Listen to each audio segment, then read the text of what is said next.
Owning a car involves a never-ending string of bills to pay, from bank payments to filling the tank to fixing things that break.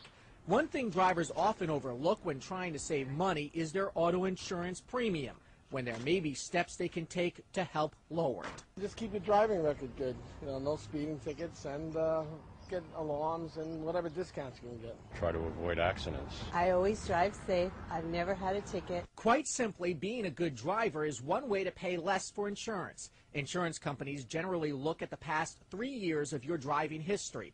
Even a minor traffic infraction can potentially impact your rate. Some of the safety equipment to look for: motorized seatbelts and airbags, also anti-lock brakes. You can also save money on your theft insurance by having an alarm in the vehicle or by having the vehicle identification number etched into the windows of the car. Other steps that might save you money. Most companies offer multi-policy discounts. Have the same company carry multiple insurance policies for you. Students may be eligible for good student discounts if they maintain a certain grade point average.